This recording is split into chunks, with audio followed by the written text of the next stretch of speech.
Folks, Black Star Network is here. Oh, no punches! I'm real revolutionary right now. Support this man, Black Media. He makes sure that our stories are told. Thank you for being the voice of Black America, Roland. Stay black. I love y'all. All momentum we have now, we have to keep this going. The video looks phenomenal. See, there's a difference between Black Star Network and Black-owned media and something like CNN. You can't be Black-owned media and be scared. It's time to be smart. Bring your eyeballs home. You dig?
Today is Friday, June 16, 2023. Coming up on Roland Martin Unfiltered, streaming live on the Black Start Network from Houston, Texas.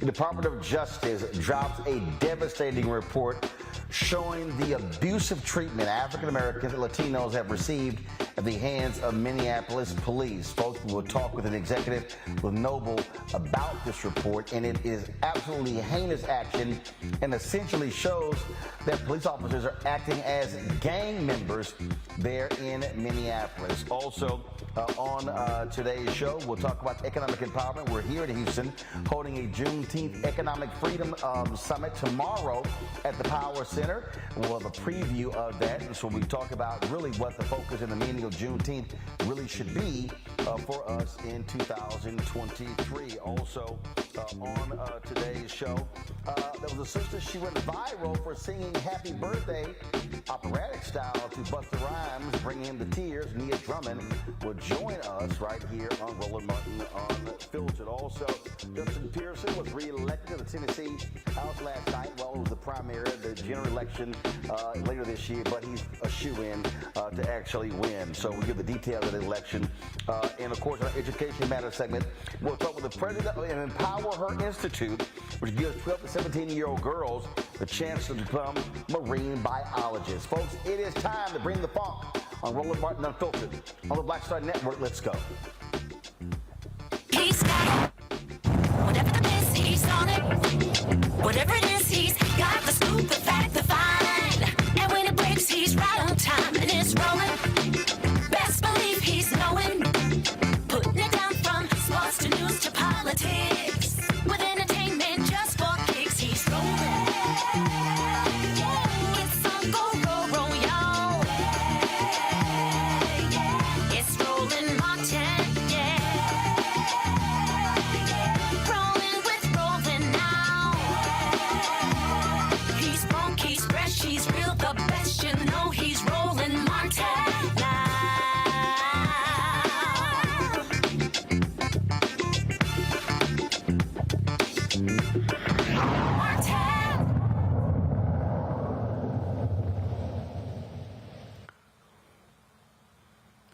The Department of Justice today dropped a bombshell report showing that the Minneapolis Police Department on many occasions violated the constitutional rights of numerous African Americans and Latinos in that particular city, in addition to Native Americans. And also they engage in a pattern of discrimination. Folks, Attorney General Merrick Garland made this announcement today. The Justice has concluded that there is reasonable cause to believe that the Minneapolis Police Department and the City of Minneapolis engaged in a pattern or practice of conduct that violates the First and Fourth Amendments of the United States Constitution.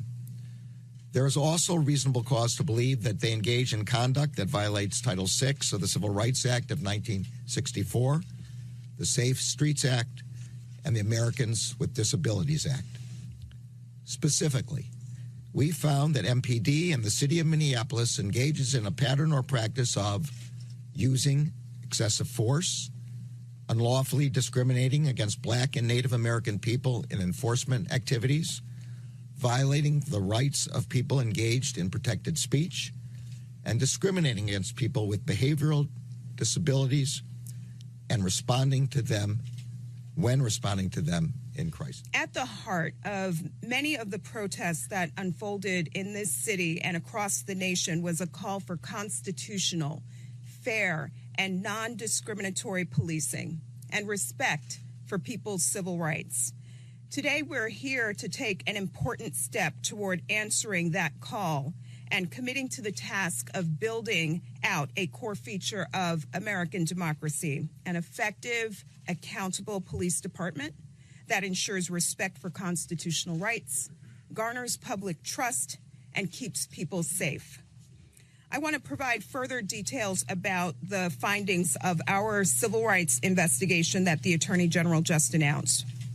First, we found that the Minneapolis Police Department uses excessive force, both lethal, both deadly and less lethal. We reviewed MPD's 19 police shootings and one in-custody death from January 1st of 2016 to August 16th of 2022. Many of these incidents were unconstitutional uses of deadly force. We found that officers used deadly force without probable cause to believe that there was an immediate threat of serious physical harm to the officer or another person. In one example, an off-duty officer fired his gun at a car containing 6 people within 3 seconds of getting out of his squad car. Neck restraints are lethal force, and we found that MPD officers often use neck restraints without warning on people suspected of only minor offenses and on people who posed no threat. We also reviewed less lethal uses of force, tasers, bodily force, and pepper spray. MPD officers' use of tasers often is inconsistent with MPD's own policy and occurs without warning. For example, officers sometimes use multiple successive taser applications without reassessing the need for further activations, which can be dangerous. They also use tasers for minor offenses on kids and on people known to have behavioral health issues.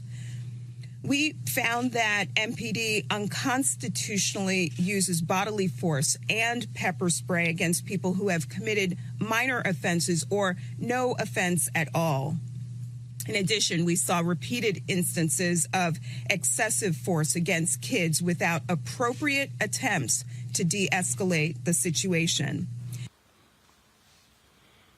Folks, it is a damning report. It was started after the death of George Floyd. It was a 2-year investigation, and the details are not shocking to folks in Minneapolis, especially African-American activists who have talked about for years how the police department was treating African-Americans, Latinos, and Native Americans as well. Folks, joining us right now to discuss this is Brenda Goss Andrews. She's the president of the National Organization of Black Law Enforcement Executives.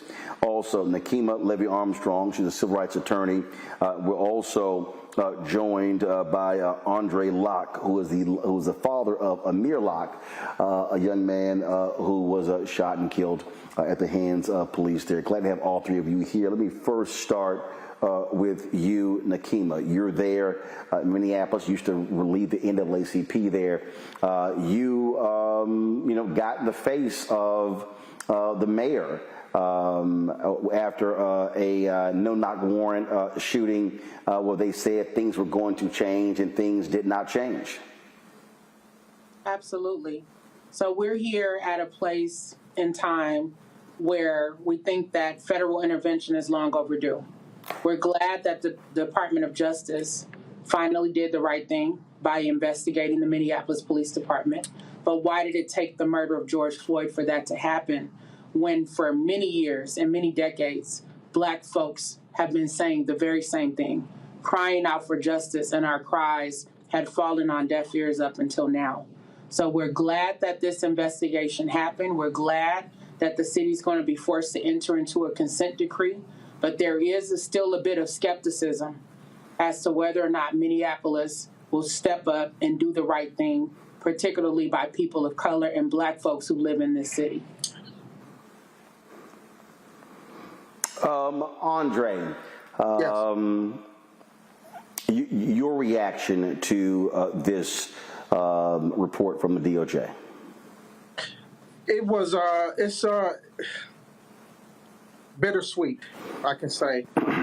It's for Black folks and Black and brown people in the Minneapolis area and our communities and surrounding communities in St. Paul as well, and Brooklyn Center.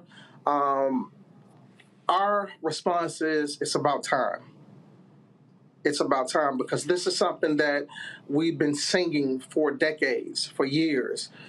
People before us, before Nakima and myself, have been singing the same thing about police brutality, unjust stops, everything that you can think of, just the mistreatment of force and unreasonable force. So it's bittersweet. It's something that, as Nakima was saying, I'm a little skeptical of what Minneapolis would do at this point, because at this point they're trying to even sweep my son's death under the rug by putting in a dismissal for his case.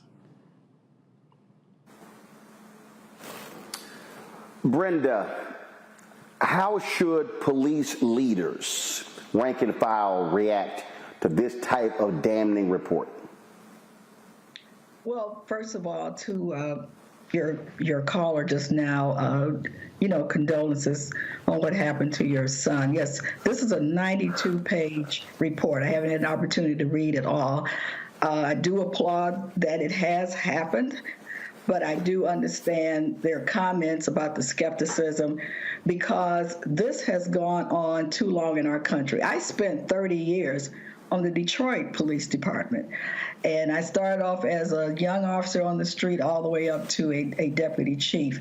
So I operated in both worlds. So I do understand that this pattern or practice has been going on for a long time. And it's a shame in America that we had to get to the death of George Floyd to finally start really looking at this through the right lens, where we'll have an opportunity to change the police culture. And Roland, that's what we need to talk about. How do we change the police culture? Because this is not the first time, and I hope it would be the last time, but we still hear stories of that. So police leaders need to really pay attention to what has happened in Minneapolis and go back and read this report. I read through it. It has a lot of implications for training, for supervisory training. But you can put all that together, but you have to change the culture, starting from the top, starting from that CEO, that we will not have disparate treatment of people. We will not violate people's civil rights. And that has to be the message. You can do training all day, But that message must come from the top and cascade all the way to that officer on the street, that this type of behavior will not be tolerated. Not only will it not be tolerated, but that we're going to deal with you. We're going to prosecute you. We're going to terminate you, that we're going to take action instead of sweeping some of these things under the rug when we know who some of these problem officers are in the department. So that would be my message to leaders out there. Just use this report and comb through it, because it talks about training, it talks about policies, it had 18 remedial measures for Minneapolis to take. And I just say, police chiefs and leaders, go through this report and just check it off and see where you are in your department in relation to this report. Folks, hold tight 1 second. I got to go to a break. We come back more on Roland Martin Unfiltered as we unpack this devastating report from the Department of Justice on the Minneapolis Police Department. You're watching Roland Martin Unfiltered right here on the Black Star Network. Hatred on the streets, a horrific scene, a white nationalist rally that descended into deadly violence. White people are losing their damn minds. An angry pro-Trump mob storms the U.S. Capitol. We're about to see the rise of what I call white minority resistance. We have seen white folks in this country who simply cannot tolerate black folks voting. I think what we're seeing is the inevitable result of violent denial. This is part of American history. Every time that people of color have made progress, whether real or symbolic, there has been what Carol Anderson at Emory University calls white rage as a backlash. This is the rise of the Proud Boys and the Boogaloo Boys. America, there's going to be more of this. Here's all the Proud Boys, guys. This country is getting increasingly racist in its behaviors and its attitudes because of the fear of white people. The fear that they're taking our jobs, they're taking our resources, they're taking our women. This is white fear.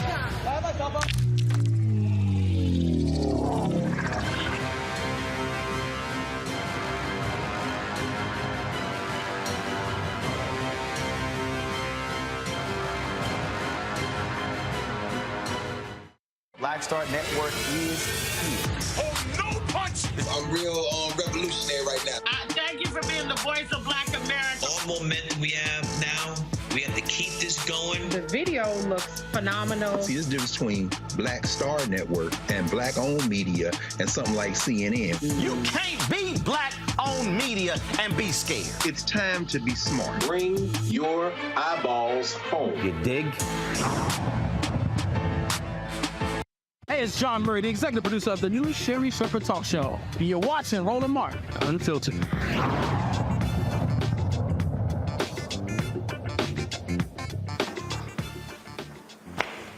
All right, folks, welcome back to Roland Martin Unfiltered as we continue to talk about this Department of Justice report.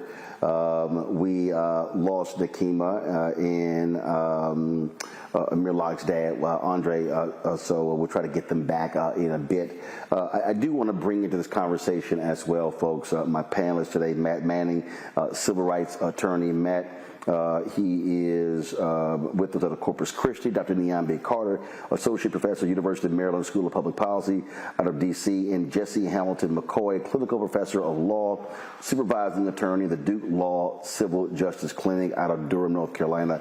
Glad to have all three of you here. I will start with you, Matt. Your assessment of this report. 2-year investigation at 92 pages, lots and lots of detail and shocking and terrible stories of how Minneapolis police treat people of color.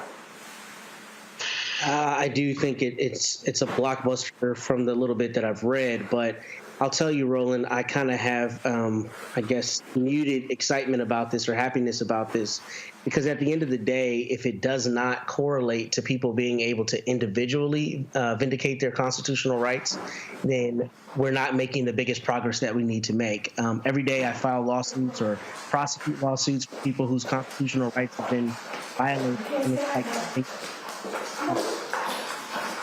So a lot of background noise. I'm not sure if you hear that, but I think unless we're able to connect consent decrees to an ease for people to actually vindicate their deprivation of constitutional rights, we're not moving the ball forward. And the second thing with that is that with Louisville and with Minneapolis here, I like that the Department of Justice is investigating these departments, but it seems to me to be a little too late, right? Because it happens after some blockbuster event. What needs to happen is there needs to be greater enforcement of police departments before it gets to this point where they have had a myriad of these complaints over the years, and finally somebody comes in and does a pattern and practice investigation. Not to say they're not doing it, but it's easy to do it in the wake of George Floyd, right, or in the wake of Breonna Taylor. But police departments around the country have these systemic issues, and until we address those meaningfully where individual plaintiffs can vindicate their constitutional rights, I don't think that this is really all that important, because at the end of the day, people every day have their rights violated, and it's virtually impossible for them to have them vindicated. Jesse, we've also seen examples like in Cleveland where they had a consent decree and then they would come back and have another consent decree. Stuff did not change. Absolutely. I think one of the reactions that I have when it comes to reports like this is we've heard the same thing really since going back even to the Kerner Commission report in 1967. We always hear the same recommendations and the same outcomes, but ultimately, we still are experiencing police violence, particularly in minority neighborhoods and communities, at an alarming rate. And I think one of the concerns that our community and the culture has is what is supposed to happen next, right? We just want people to stop being able to kill Black people or kill minorities in our communities. And it seems like it really shouldn't be that difficult of a problem, but the more that we analyze and come up with the same conclusion, the more we realize that there's not a lot of investment into all of these things that people always recommend. So training hasn't fixed it. This push for neighborhood policing is always hot when someone has just been murdered, but then it fades away. We are at a point now where I think there needs to be a bigger demand for action and there needs to be greater accountability.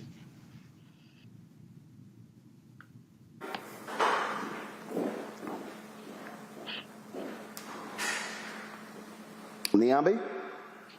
Well, unfortunately, I agree with my colleagues. I mean, I think in some ways you're like, water is wet. This is what people have been saying from city to city, whether it's Baltimore, Minneapolis, other places. These are things that people have been saying. It's nice to have the Department of Justice confirm, right, that Black people aren't crazy, because I think we've been, collectively gaslit in this society where people tell us, well, if you just comply, you'll be okay. If you just would listen, nothing bad would happen to you. And I think this Department of Justice report explodes all of those sort of what about it kinds of comments that people often make when we see Black people who are brutalized at the hands of police officers.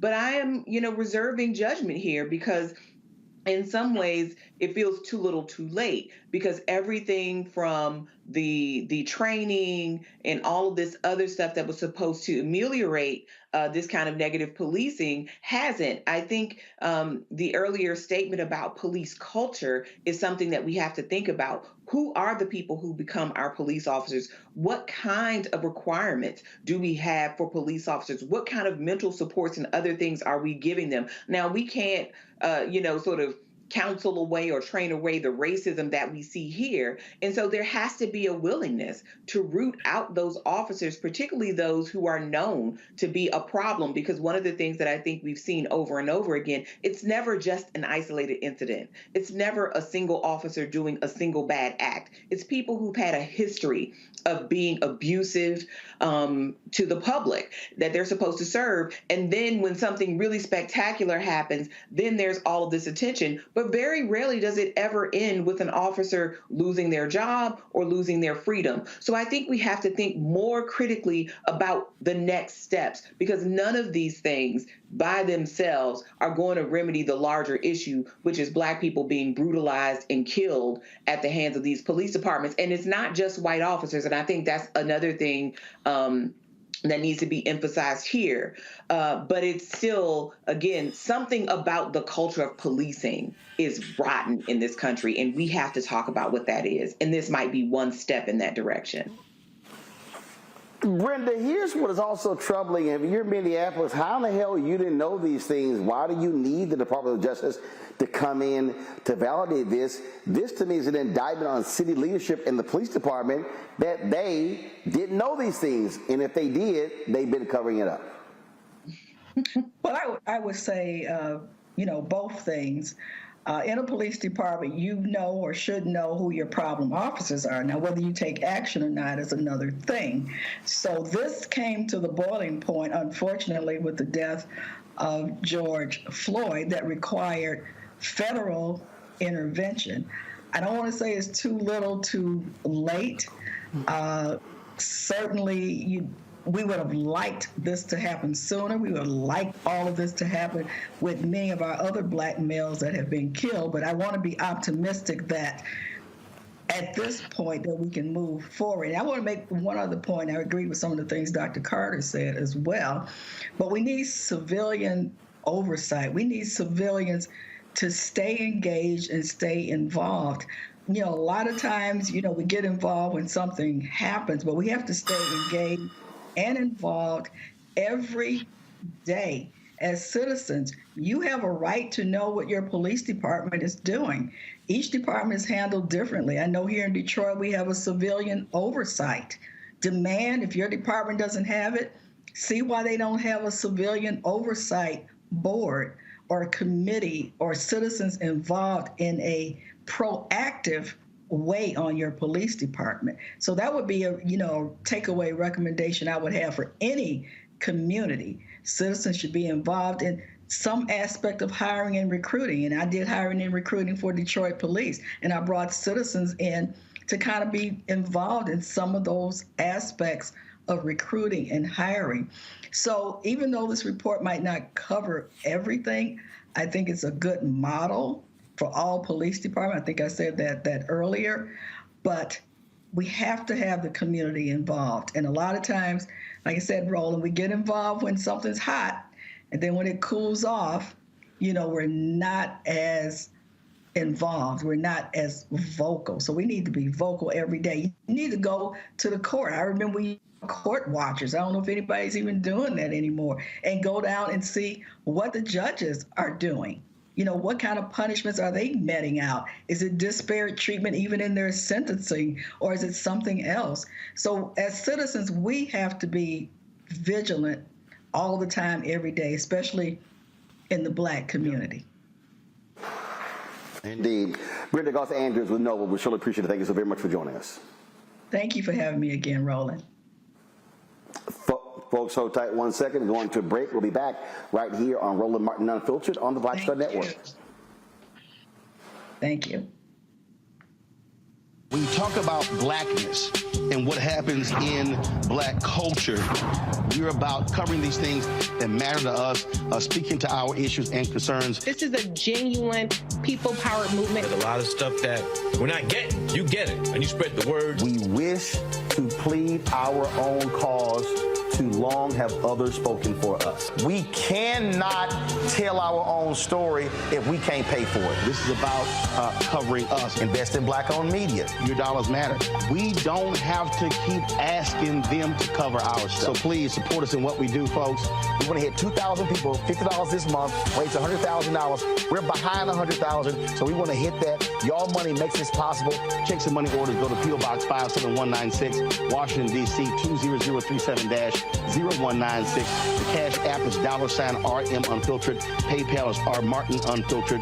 Venmo is RM Unfiltered. Zelle is Roland at RolandSMartin.com. On a next, A Balanced Life with me, Dr. Jackie, owning your energy and how to use it. Trust me, it impacts the people on your job, who you attract, and even your love life. What you give out is what comes back to you. So like attracts like, right? So if you come in with a negative space and I match that negative energy, then 2 seconds later somebody else come in with more negative energy, and then I was just always just matching negative stuff. And here's the kicker. If you're not careful, that energy can even be stolen. That's all next on A Balanced Life on Black Star Network. Me, Sherry Shepard with Sammy Roman. I'm Dr. Robin B., pharmacist and fitness coach, and you're watching Roland Martin Unfiltered.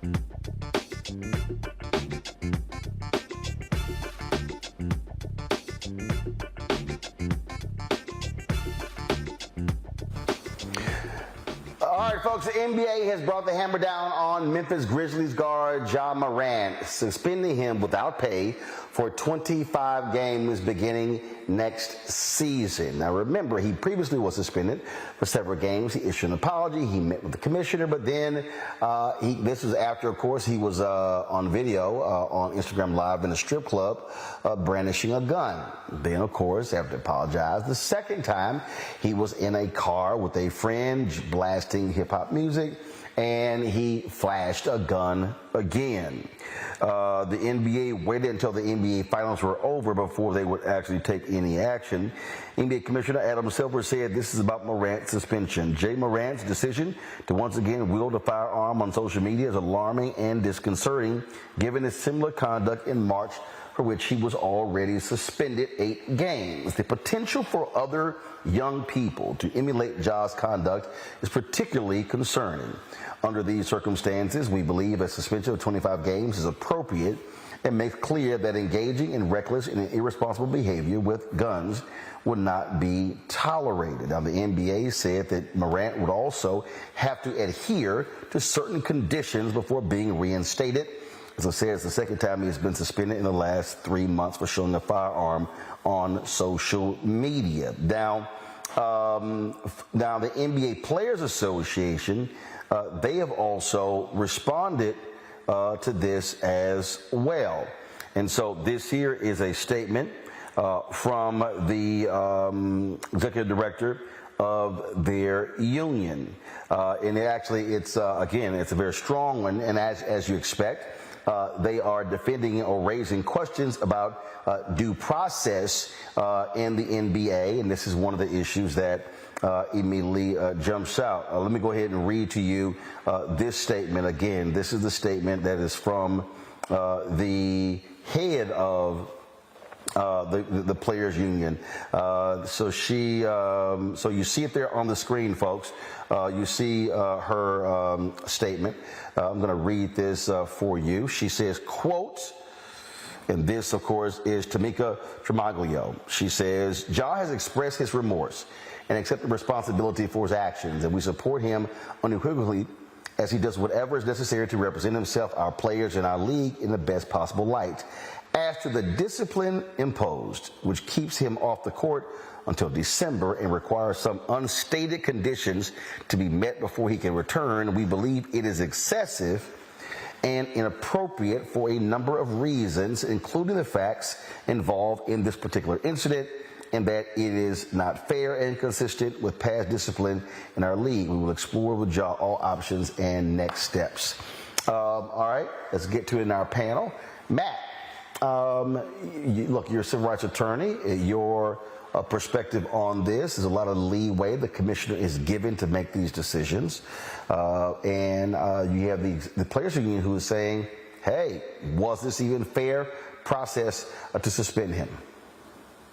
Well, one, this is why unions are important, because they stand up for the values of their members, right, and the rights of their members. But, you know, for me, this is actually less about Ja Morant and about the NBA and more about the schizophrenia we have in our country as it relates to guns. We live in a country that is beset with mass shootings and legislatures that are reticent to do anything about them. So for us to wax poetic and act like Ja Morant waving a gun in a car is a cardinal sin, when every day we see nothing but images of guns, and support thereof is just patently dishonest, if you ask me. Now, from his discrete issue as it relates to whether he sat with Adam Silver and told him he wasn't going to do it again, I mean, I think the punishment is a little excessive, particularly considering his youth. And, you know, I like the idea that these are role models, but I also don't like the idea that they're held to some standard that's unreasonable for a 23-year-old, and that's just my personal opinion. But I think the bigger thing is we have to be honest about our position on guns and how we view them as a society. And it's absurd that somebody like Ja Morant is not playing basketball for 25 games, but every day we're bombarded with images of guns. And when people actually get injured with them, our legislatures cannot find a way to put meaningful checks on it. So with that, I would say we need to have a larger conversation about the role of guns in our society and our willingness to stand up to the, you know, powers that be and the moneyed interests that keep those guns on our streets and not regulated the way they should be. Jesse, let me ask you this question. Let's say you are an attorney for a job, and you say, look, the man apologized once. Now you talk about 25 games, no suspension. But let's say there's an NBA player who is a hunter. Let's say he posted photos of him brandishing a gun. Would the NBA respond the same? And so you hear the executive director of the Players Association talking about this double standard. Your thoughts on that? Well, I mean, I think that's true. I mean, we do already have NBA players who are hunters and who have posed on social media sites with guns. That's happened. I think that this punishment was less about what Adam Silver is saying with influence and more about their view on insubordination, because they have talked to Ja Morant prior to about this same situation, and he had expressed remorse prior to. And I think the NBA has taken the position that they are less willing to accept his apologies and less willing to believe that he won't do this again. And they're using, in a sense, a cop-out of saying, well, his influence to kids or people who are watching might diminish the brand. But I think in actuality, it's more so showing Ja Morant that they plan to take this seriously moving forward, and that any deviation from what the NBA expects of him as a player and participant in this league will be harshly punished.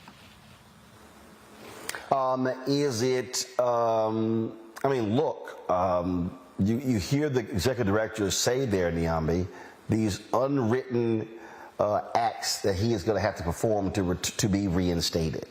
And it's very interesting how people reacted to this. There are a lot of people who are like, oh man, this guy's an idiot. He's stupid. It's cost himself millions. You have others who are saying, well, why is he suspended Second Amendment rights? Others who like say, hey, the NBA is protecting its brand as well. And so to me, what this is the NBA, okay, we hit you with a light suspension before. You came and met with the commissioner, you apologized, said it wouldn't happen again. Boom. It happens again. This is their way of saying, keep playing around.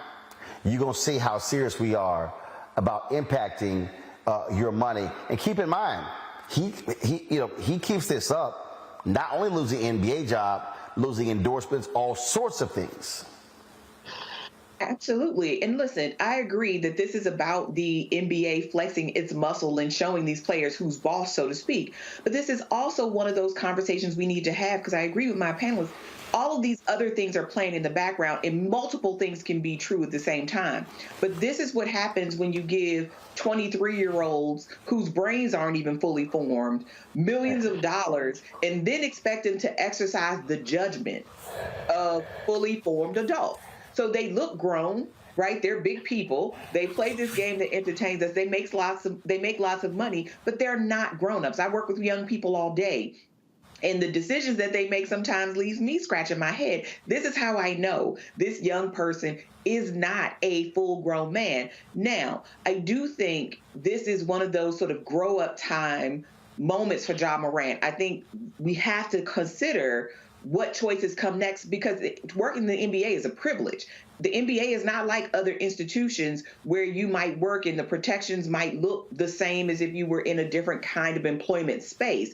So I think that also has to be considered. I do share those same concerns, though, as the union, where the NBA can say you have to meet these requirements. You don't know what the requirements are. So you're signing up and agreeing to something because you are being held to account by this organization where you really, I mean, you have some bargaining power, but not really. Ultimately, the NBA is going to be the NBA. And so if they decide that JA Morant has to go, there will be somebody else waiting in the wings to take his spot. So it's not going to cease functioning as an institution. But these kinds of vague requirements really only serve the NBA. They don't serve JA Morant or his assistants, right, to become a better decision maker and become a more mature person in this position. So I think these vague requirements that the NBA has sort of said that they're going to ask of him, but have not actually delineated what those are, that should be cause for concern for many players, because I don't think this will be the last time that the NBA decides that something like brandishing a gun or some other behavior is beyond the pale, and then say, and you're going to have to do these things to be determined. I think that is always, that vague language always serves the institution and never the person who is subject to those kinds of requirements. Well, I would certainly hope there are some serious conversations in the Morant household, because if you're making $35 million a year and you're missing a quarter of the season, that's a hell of a hit on your pocketbook, just because you chose to brandish a gun on an Instagram Live. All right, folks, got to go to a break. We'll be back. Roland, Martin Unfiltered on the Black Star Network. If you're watching on YouTube, hit that like button, folks. I want us to be over 2,000 likes for today, so hit the like button. Also, I want you to download the Black Star Network app, Apple phone, Android phone, Apple TV, Android TV, Roku, Amazon Fire TV, Xbox One, Samsung Smart TV. Also, join our Bring the Funk fan club. Your contributions absolutely matter. Send us to check and money order, P.O. Box 57196, Washington, D.C. 20037-0196. Cash App, $RM Unfiltered. PayPal's R Martin Unfiltered. Venmo is RM Unfiltered. Zelle is Roland at RolandSMartin.com. Roland at RolandMartinUnfiltered.com. And, of course, be sure to get a copy of my book, White Fear, How the Browning of America is Making White Folks Lose Their Minds. I will be in Houston tomorrow. I'll be signing copies of the book. If you already have a copy, want to come get your copy, come check us out at the Power Center, 12 to 4 tomorrow. We're going to be on the Juneteenth celebration, talking about the issue of economic freedom. And so send us an RSVP, info at RolandSMartin.com to reserve your space. We'll be right back. Question for you. Are you stuck? Do you feel like you're hitting a wall and it's keeping you from achieving prosperity? Well, you're not alone. On the next Get Wealthy with me, Deborah Owens, America's Wealth Coach, you're going to learn what you need to do to become unstuck and unstoppable. The fabulous author Janine K. Brown will be with us, sharing with you exactly what you need to do to finally achieve the level of financial success you desire through your career. Because when I talk about being bold in the workplaces, I'm talking about that inner boldness that you have to take a risk, to go after what you want, to speak up when others are not. That's right here on Get Wealthy, only on Black Star Network.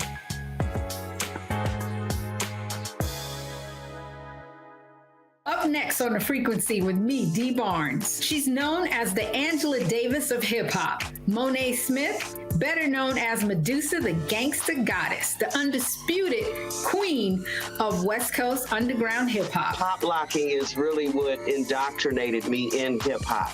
I don't even think I realized it was hip hop at that time. Right. You know, it was a happening. Mm-hmm. It was a moment of release. We're going to be getting into her career, knowing her whole story, and breaking down all the elements of hip hop.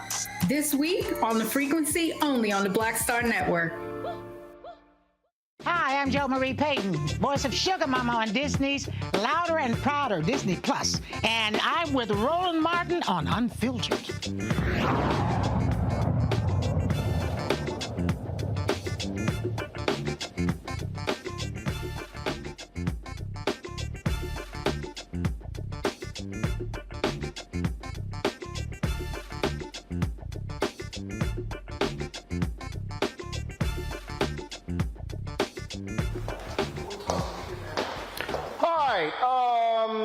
Folks are already tripping about Juneteenth. Check this out. A Chicago woman posted this video on TikTok. It has gone viral after she claimed she was kicked out of school for correcting the institution's director on the true meaning behind Juneteenth.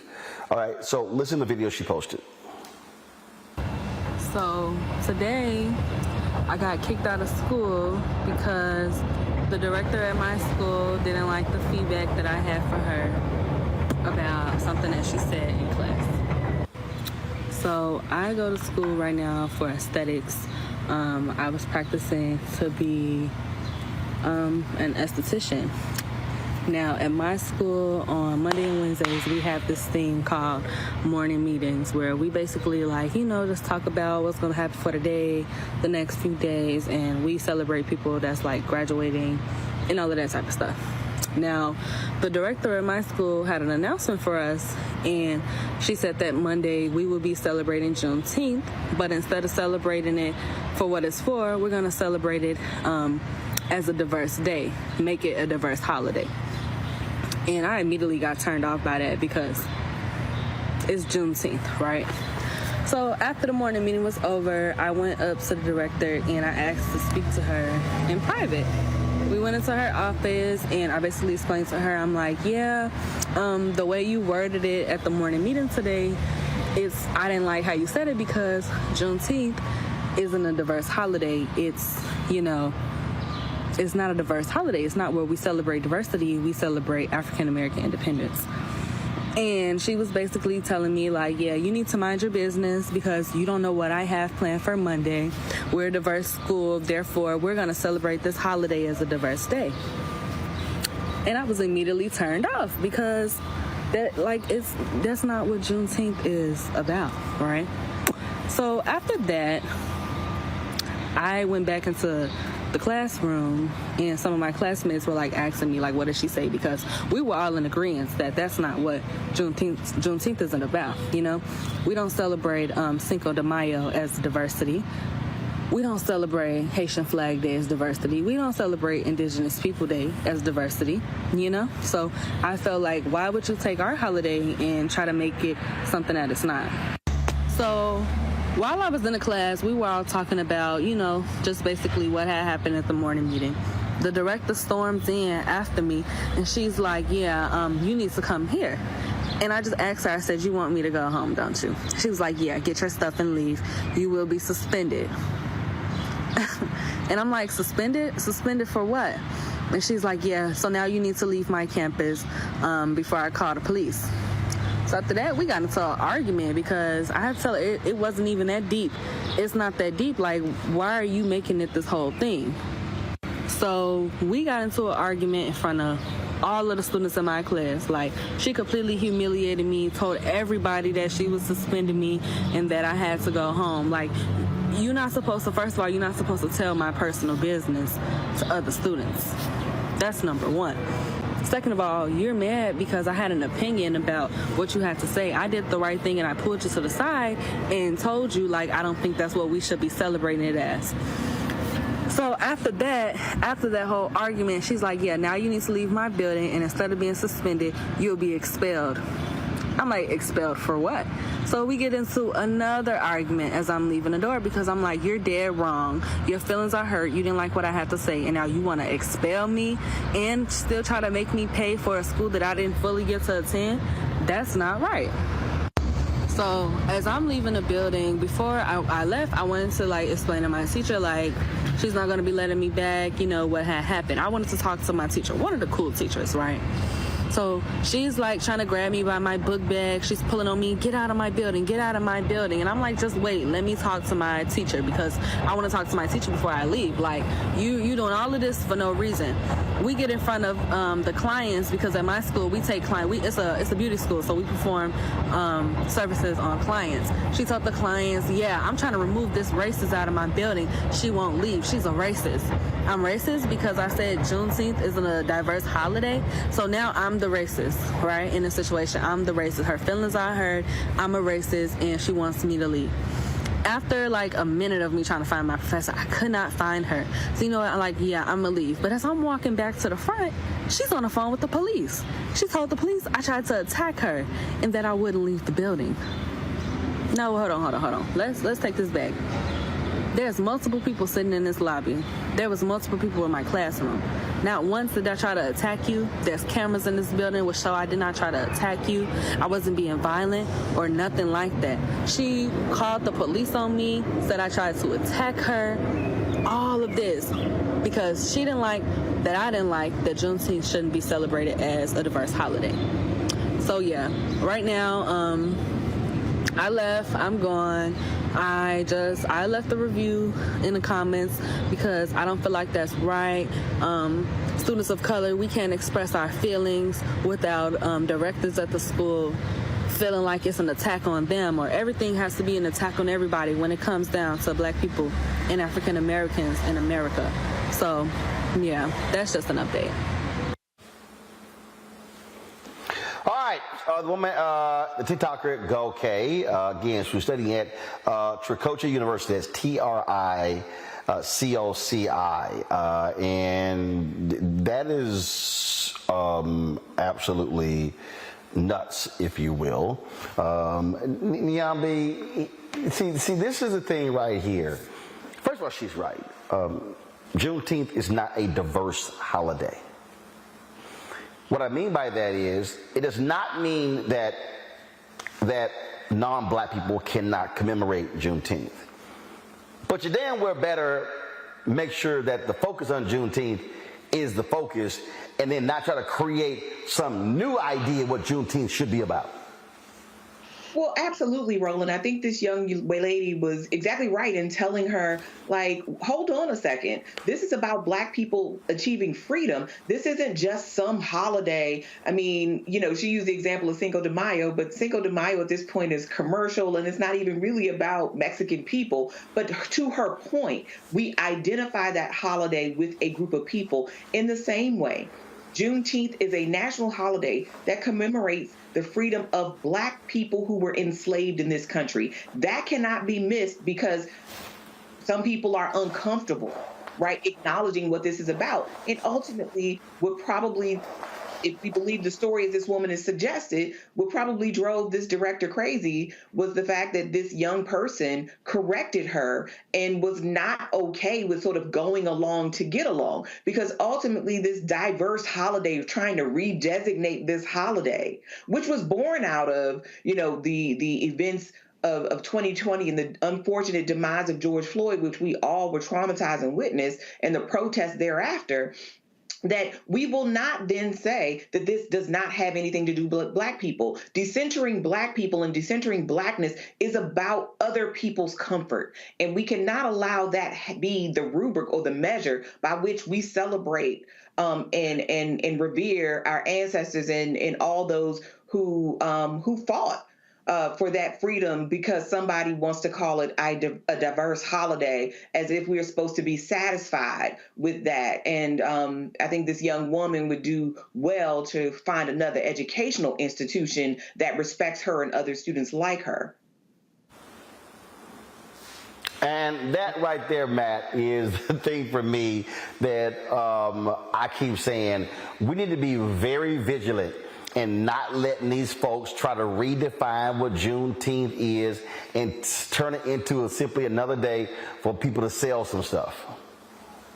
Absolutely. I'm glad you said that, because that's what we're finding with a lot of other holidays, not even holidays that are just Black centered, but you're finding the corporatization of holidays and things like Pride this very month, right? Where corporations find a way to make $1 and they co-opt it, and then it becomes some everybody come and have a party. And when it's not about that, particularly when Juneteenth is not only about Black Americans, but Black Texans like you and I, especially here there in Galveston. But the idea that the slaves were told 2 years late.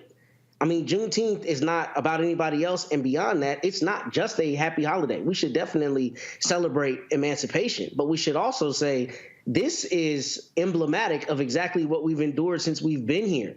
2 years later, the Union soldiers come and tell us that we've been free for 2 years. I mean, that's a holiday that deserves significant reverence and reverence for our forebears and what they withstood. And the idea that it gets whitewashed, so to speak, and becomes everybody's diversity holiday is grossly offensive. And that's precisely the kind of thing we have to be vigilant against. Look, we talk about DEI on the show. We talk about a lot of things in terms of inclusion, but inclusion does not have to mean erosion, where we should not have our history and the reverence that should be duly applied eroded for other people's comfort, as Dr. Niambi said. So with that, I'm glad that this sister stood up, because this is grossly offensive to try to make this about anything other than our people and emancipation. Jesse, that's like somebody saying, let's make St. Patrick's Day diverse. Absolutely, man. I understand. Well, look, I think, anytime that I talk to my students about Juneteenth in the first place, I think it's important to understand that there's kind of two sides to that story. And just like my fellow panelists talked about, people who were informed about their emancipation way late. But then there's another piece that people don't deal with, which is the massacre of the people when they are no longer able to be exploited by the white system, right? And I think it's important for us to see both sides of that, since now this has become a national holiday, mainly because we know that once things become national holidays, they get co-opted. You'll see Juneteenth ice cream at the store. That's not really what this is about. And so what we're trying to do, and what this student rightfully did, was try to educate people. If you're going to tell folks about Juneteenth, tell them about what Juneteenth is. Don't allow, particularly in a time of, we see what's happening in Florida, rolling out all of these things to take away not just critical race theory, but Black history. We can't allow the whitewashing of Black history to continue to the point where there's nothing that is specifically reserved for the culture. Absolutely. And so, again, we must remain vigilant to protect what it is. And look, I told y'all, the people out here be talking about, no, we never asked for this. No. A lot of us did. And we perfected how to celebrate this in Texas. It's been a state holiday since 1980, y'all. And so just ask some of us from Texas if you're confused as to how to celebrate Juneteenth. Got to go to a break. We'll be back on Roland Martin Unfiltered on the Black Star Network. Next on the Black Table with me, Greg Carr, a very different take on Juneteenth with the one and only Dr. Sunyata Ahmed. We'll explore the amazing foods, remedies, and rituals that are a part of our history and the Juneteenth holiday. So it's our responsibility to return the healthier version to our folks instead of just the red liqueurs marketed to us, the red sodas and the other things. I mean, why does the Kool-Aid man have to sound like Louis Armstrong? He's like, oh yeah! Yeah, right. An enlightening and tasty hour of the Black Table, only on the Black Star Network.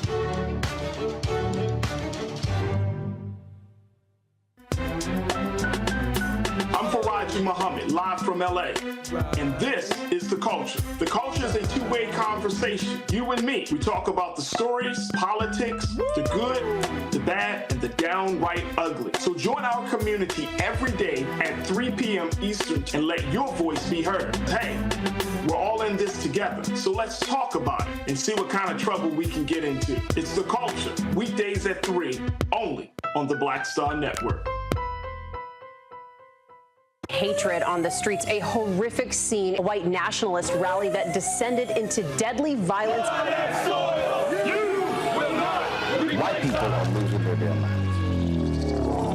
As an angry pro-Trump mob storms the U.S. Capitol, we've seen shooting. We're about to see the rise of what I call white minority resistance. We have seen white folks in this country who simply cannot tolerate black folks voting. I think what we're seeing is the inevitable result of violent denial. This is part of American history. Every time that people of color have made progress, whether real or symbolic, there has been what Carol Anderson at Emory University calls white rage as a backlash. This is the rise of the Proud Boys and the Boogaloo Boys. America, there's going to be more of this. Here's all the Proud Boys, guys. This country is getting increasingly racist in its behaviors and its attitudes because of the fear of white people. The fear that they're taking our jobs, they're taking our resources, they're taking our women. This is white fear.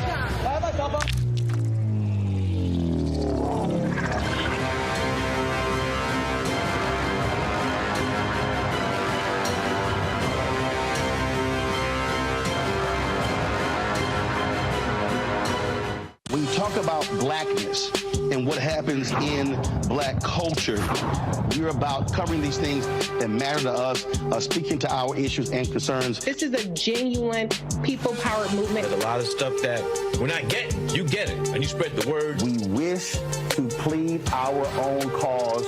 Too long have others spoken for us. We cannot tell our own story if we can't pay for it. This is about covering us. Invest in black-owned media. Your dollars matter. We don't have to keep asking them to cover our stuff. So please support us in what we do, folks. We want to hit 2,000 people, $50 this month, raise $100,000. We're behind 100,000, so we want to hit that. Y'all money makes this possible. Checks and money orders go to P.O. Box 57196, Washington, D.C. 20037-0196. The Cash App is $RM Unfiltered. PayPal is R Martin Unfiltered. Venmo is RM Unfiltered. Zelle is Roland at RolandSMartin.com. Hi, my name is Freddie Ricks. I'm from Houston, Texas. My name is Sharon Williams. I'm from Dallas, Texas. Right now, I'm rolling with Roland Martin, unfiltered, uncut, unplugged, and undamn believable. You hear me?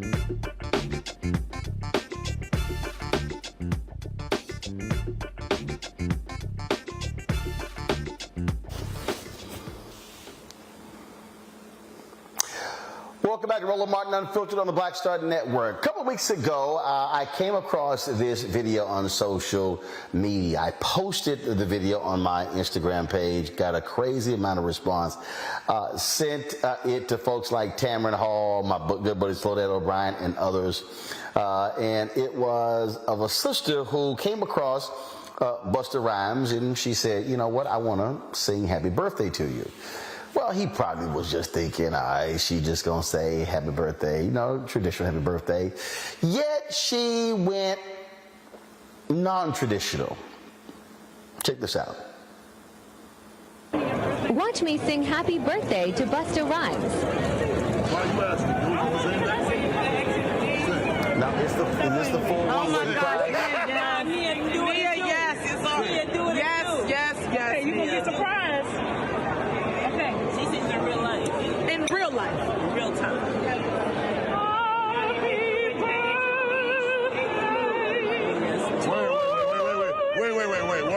Wait. Yes. What the fuck? Let me finish. I definitely wasn't expecting that. Where mama's Start over. Give me your hand. Okay, here we go.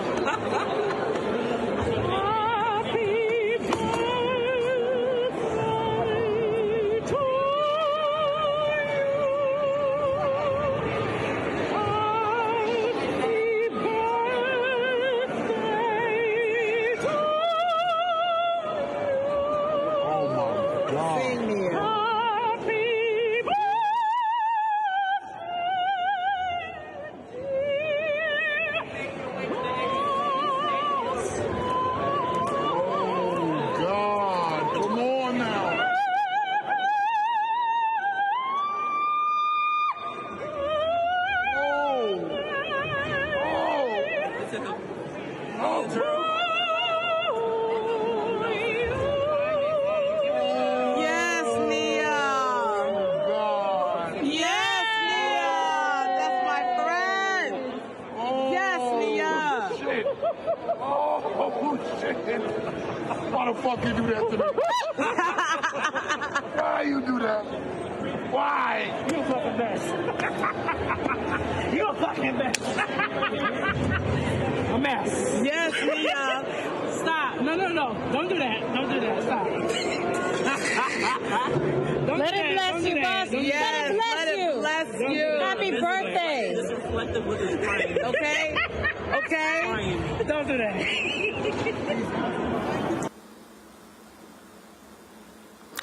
Well, that night, I sent Nia Drummond a direct message on social media saying, hey, want to have you on the show, and she joins us now. Nia, glad to have you here. So good to be here. Hello, Mr. Roland Martin. So great to be here. So first off, what is your background? Are you a professional opera singer? Is it just something that you do in your own spare time? Well, I actually went to school. I went to SUNY Fredonia for classical voice. But I've been singing, before classical voice, I've been singing different genres like jazz and gospel and pop, basically a little bit of everything. So what was this event you were at where you encountered Busta Rhymes? Well, I was at the Gordon Parks annual gala at Cipriani's on 42nd Street, and I was there as a former winner of the scholarship in partnership with the Gordon Parks Foundation and Young Arts, which is an organization tailored for young people. And I was the first winner 11 years ago, actually. And I reconnected with the executive director, Peter Kuhart, of the organization, and he was like, we would love to have you. So I came that year, this particular year. So was the event over? Was this at the end? Were folks clearing out when you came upon Busta Rhymes? The event was over. The lights were up. People were taking flowers. The people were clearing up all the plates and everything. And this is right after D-Nice played a set. And at the end of the gala, Busta walked in, coming from a different event, and he was there. And I was like, wow, that's Busta Rhymes. And so you decided to roll up on him and say, I got something for you for your birthday. Essentially, yeah. So what happened was, it was Busta Rhymes, and I'm like, I'm from Brooklyn, he's from Brooklyn, that's a legend, that's so much respect. But I wasn't necessarily going to speak to him. I was more so interested. His personal assistant showed up with a tracksuit on, with like a sweatsuit, and that took me for a surprise. And he showed up to a gala with a sweatsuit on. I was like, who are you? I need to have a conversation with you. Just because of that, and that ended up being Busta's PA. And then I found out it was his birthday, and then I felt something tell me, you should sing happy birthday to Busta. Yeah. And then that happened, and he obviously was quite emotional by that. The video stopped there, and he was shedding real tears.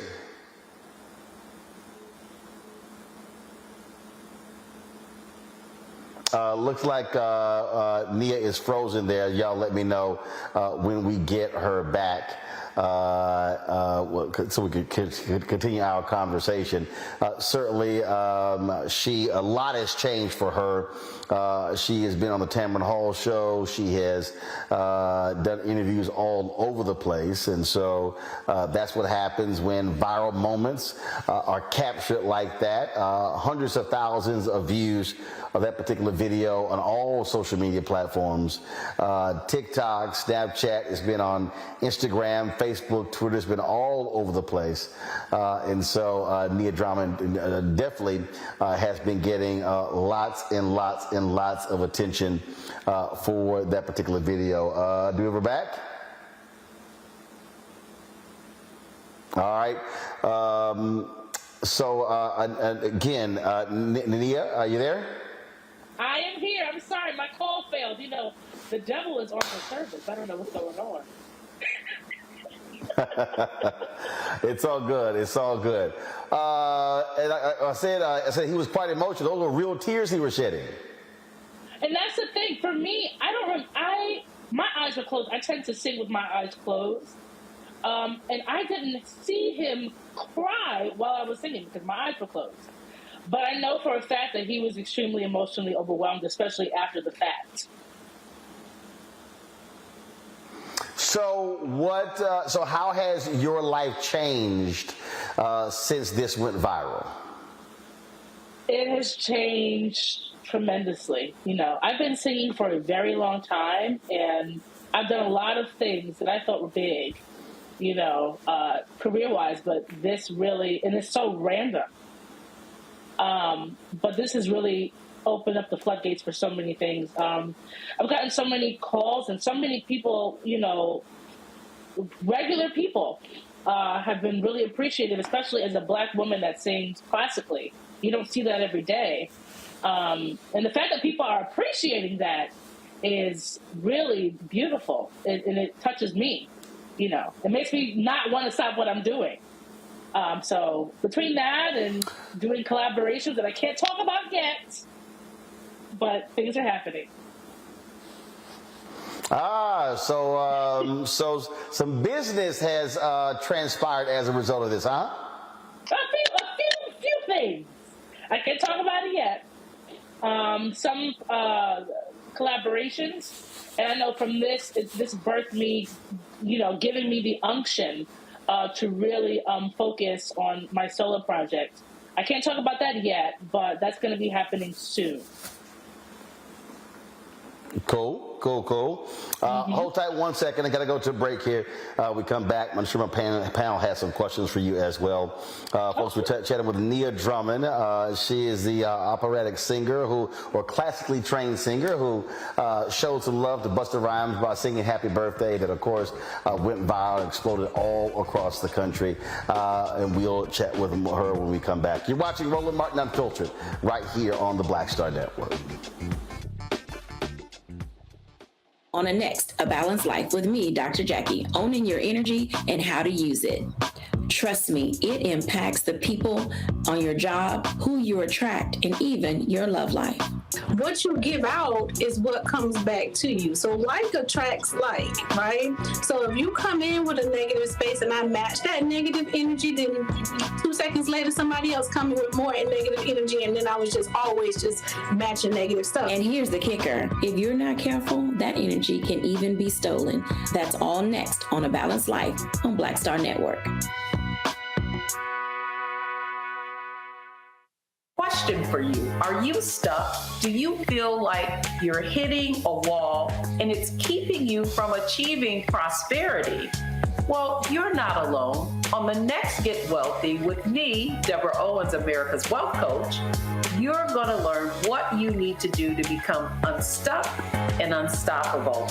The fabulous author Janine K. Brown will be with us sharing with you exactly what you need to do to finally achieve the level of financial success you desire through your career. Because when I talk about being bold in the workplaces, I'm talking about that inner boldness that you have to take a risk, to go after what you want, to speak up when others are not. That's right here on Get Wealthy, only on Black Star Network.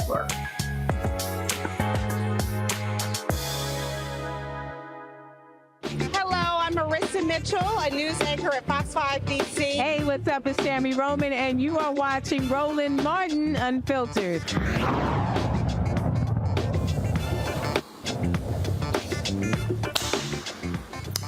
All right, folks, welcome back to Roland Martin Unfiltered. We're chatting with singer Nia Drummond, of course, who went viral with her video singing Happy Birthday to Busta Rhymes. My panel, I'm sure they got some questions. Jesse, I'll start with you. Well, first of all, it's an honor to meet you. I am just curious as to what inspired you to get involved in operatic singing in the first place. Well, Opera. Well, when I started singing opera, I was actually very young. I was 12 years old. And I was singing in a professional children's chorus, and we were singing the children's chorus part in our opera called Tosca. And I fell in love with it, you know. That was my first, like, hands-on experience with opera. But, you know, when I was younger, you know, classical music was a very small amount, but it was played in the house, like Charlotte Church and Andrea Bocelli. You know, I remember those when I was a kid, so that was the beginning.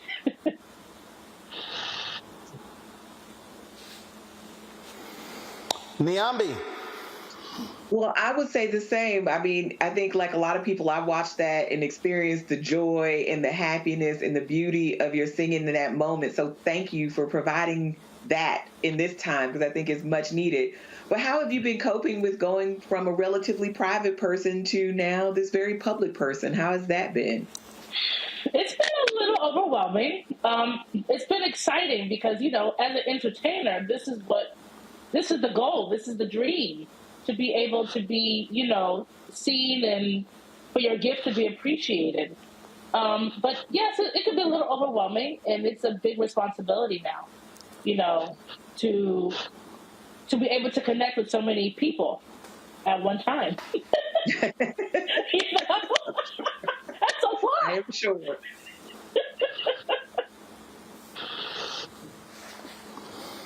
Matt. Well, let me first say, Nia, your voice is exquisite, just positively beautiful. And I wanted to ask, has this opened a larger conversation about Blacks in classical music? Because obviously we're very well represented in other genres, but there's a dearth of us in classical music. So what, if any, effect has this had on your ability to tell people that they should be in classical music or anything in that nature? Well, I definitely think that, you know, especially as someone that's from New York City, there's actually a very good amount of classical singers that, you know, just so happen to be Black. It's hard to penetrate a market that is Black. A lot of Black people don't listen to classical music, and the only way for us to be seen is through this, you know, white lens in terms of, you know, classical music being stereotypically for older white people. But I feel like this opens up a conversation, and it gives perspective on what Black people can do as a community and what is okay to listen to, and shattering that wall on the stereotypes of music and genres. And anybody can like whatever they want. Like, you know, I'm sick of this divide of Black people should only like R&B and hip hop. You know, white people should only like rock and this genre and that genre. You know, we should all enjoy whatever feels right to us. You know? Well, you're absolutely right. Are there any particular classical opera singers who are your favorites? Leontine Price immediately is the first name. As a soprano, that is like the holy grail of sopranos. Jesse Norman, incredible voice, incredible interpreter. Young singers, well, not young singers, but current singers, I would say LaTanya Moore, she's incredible. There's a lot of classical singers out there, Black classical singers that are doing their thing. And I have a lot of people. Denise Graves? I'm sorry? Of course Denise Graves. Of course Denise Graves. Denise Graves is incredible. It's just hard to think of all the singers at one time. Denise Graves, Kathleen Battle, that's an amazing voice. There's a soprano named Angel Blue, Eric Owens. There's so many. And thank God for the internet, and we have it's so quick at our fingertips that we can access all this information. Between now and then, you know, Marian Anderson, Simon Estes, you know, George Shirley. There's so many singers that we can be on this conversation all day. But yeah. Are you encountering people who want you now to sing happy birthday to them? Yes. And that was one of my biggest fears. It's a really, really flattering thing. But that's happening quite a bit. Happy birthdays or Ave Marias. I want Ave Maria sung at my wedding. Or, you know, I've actually sang Ave Maria at a wedding before, you know, pre-Busta video. So, you know, it's pretty great though. I enjoy it. I enjoy it. So I'm going to ask you this question then. How about this one here? So is there so happy birthday is one thing. So is there a particular song that is a popular song that you have been able to put a classical twist on in your style?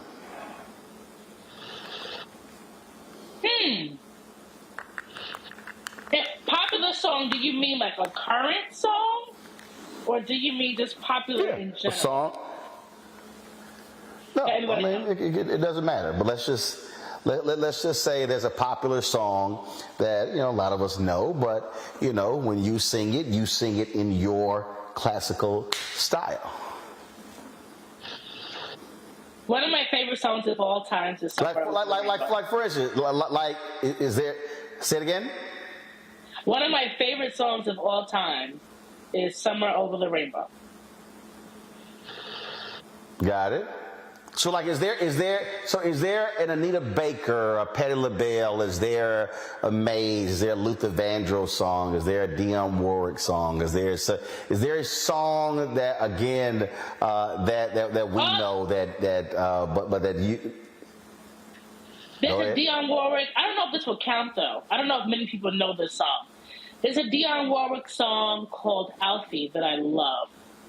That can be done easily operatically. Easily. Well, I mean, anything Burt Bacharach since it's so easy, let's go. Okay, don't be mad at me because these headphones might blow. Okay? We're all right. What's it all about, Alfie? Is it just for the moment we live? What's it all about when you started out, Alfie? Oh, we meant to take more than we give. Oh, we meant to be kind, and if only fools are kind, well, I guess it is wise to be cool. And if I belong only to the strong,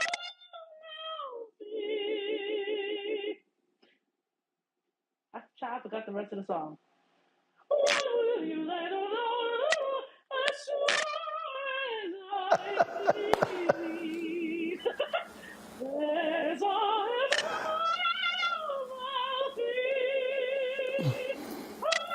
know there must be something more, something even non-believers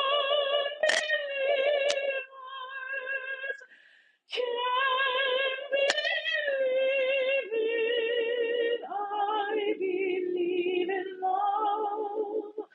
I'll feel without true love we just exist. Until you find a love beyond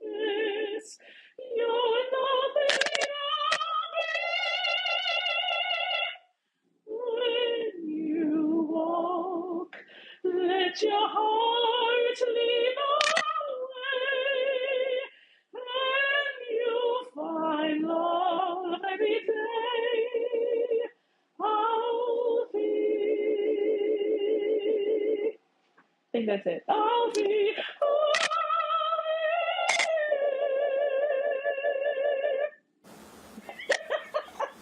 All right, then. It's a lot of Alfie fans in our chat room. A lot of folks, they're like, Johnny Mathis did a version of that. The Delphonics did a version of that. And so they're all weighing in. Nia Drummond, we appreciate it. Congratulations. All the great stuff has come your way. We look forward to those undisclosed projects, those collaborations, once they come to fruition. I would love to say something really quick before I go, if you don't mind, Mr. Roland. I just wanted to say that I'm so thankful for you all the support, and thank you, Roland, for all your support and posting the video and sharing it. Especially with time, as you know, I was just from Tamron Hall, and I'm so glad to be here with you today. And I just wanted to say that while doing all these projects, I did start a Patreon to have people be able to support and see some of the behind the scenes stuff that I'm working on. So it's just going to be on www.patreon.com/Nia Drummond. All right, patreon.com/Nia Drummond. All right, folks, check it out and support Nia in her work. Nia, we appreciate it. Thanks a lot. Thank you so much. All right, folks, when we come back, another viral video that is making its way around. A brother gives a powerful commencement speech at Syracuse University. We'll show you that next right here on Roland Martin Unfiltered on the Black Star Network. Up next on The Frequency with me, Dee Barnes. She's known as the Angela Davis of hip-hop. Monet Smith, better known as Medusa, the gangsta goddess, the undisputed queen of West Coast underground hip-hop. Pop locking is really what indoctrinated me in hip-hop. I don't even think I realized it was hip-hop at that time. Right. It was a happening. It was a moment of release. We're going to be getting into her career, knowing her whole story, and breaking down all the elements of hip-hop. This week on The Frequency, only on the Black Star Network. Next on The Black Table with me, Greg Carr. A very different take on Juneteenth with the one and only Dr. Sunyata Ahmed. We'll explore the amazing foods, remedies, and rituals that are a part of our history and the Juneteenth holiday. So it's our responsibility to return the healthier version to our folks instead of just the red liqueurs marketed to us, the red sodas and the other things. I mean, why does the Kool-Aid man have to sound like Louis Armstrong? He's like, oh yeah! Oh, yeah, right. An enlightening and tasty hour of The Black Table, only on the Black Star Network.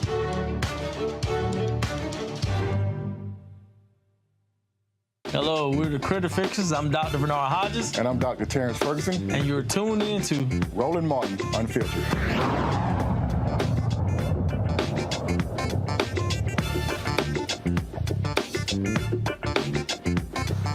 I'll set it up.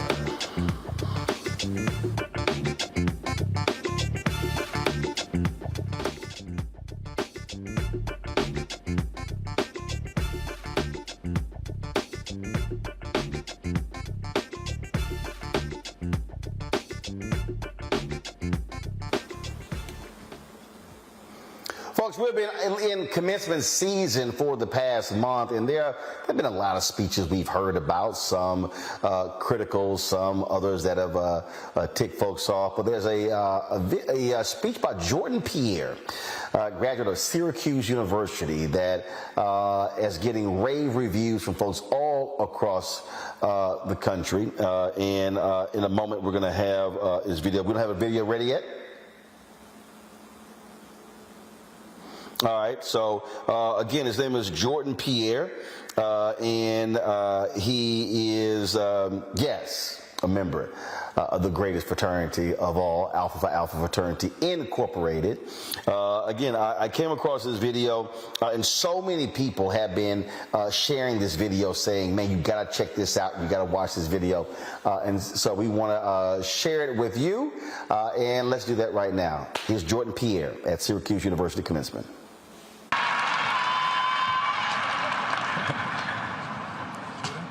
Good afternoon, faculty, staff, students, and friends. My name is Jordan Pierre, and I'm currently a senior, majoring in broadcast and digital journalism with a minor in entrepreneurship and emerging enterprise. To be here today for me is much more than a ceremony. Today is much more significant because I come from a place where I've attended more funerals and court appearances than college graduations. To be here today is a barrier broken. I have my family in attendance today, and for many of them, this is the first time they have attended a college graduation.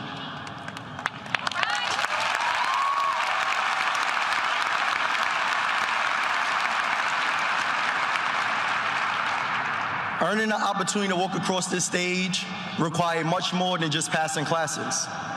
For what makes this institution rigorous, at least for us Black and brown students, is not the curriculum, but what comes with being Black in the context of America while trying to uphold academic excellence. It's not the curriculum that makes this college experience rigorous. It's occupying academic buildings and being sent suspension letters for advocating for the creation of policies that will hold every student accountable for the racial slurs and vandalism of the dorms we Black students lived in. It's not the curriculum that makes these courses rigorous. It's bearing witness to your Black women friends having a focus on academia while learning they have been stripped of their agency to choose whether to give birth or not, despite having the highest mortality rate. It's not the curriculum that makes these courses rigorous. It's being a first-generation college student and not having the ability to call home to seek guidance on how to navigate the collegiate space for you're the first to do so. It's not the curriculum that makes these courses rigorous. It's being a Black student in an educational system that justifies the omission of Black history through the use of the discomfort it causes our white counterparts when class discussions reveal the true history of theirs. It's not the curriculum that makes these courses rigorous. It's studying abroad in London while 10 elderly Black men and women are killed in Top supermarket just some miles away from here simply because they were Black. It's not the curriculum that makes these courses rigorous. It's having to work 3 jobs on campus to pay your rent and assist your parents in paying theirs. Some of us in this room understand firsthand that the scholarships and financial aid we earned were not just funding us as students, they were funding our household and the community. It's not the curriculum that makes these courses rigorous. It's looking at the news and seeing someone that looks like you with the same name, Jordan, being choked to death by a former Marine on a subway station and witnessing his mental health being used to justify his death. I say this all to emphasize the danger of a single narrative story, the danger of being left to formulate a preconceived notion of a community based on westernized media, and the danger of having a seat at the table to tell your own story. I often say that it's easy to dream, but it's hard to aspire to occupy a space that you have never seen someone that looks like you in. My presence here today will serve as proof to the next young Black man or woman that despite what comes with being a Black student at Syracuse University, it's possible to speak at the Newhouse graduation.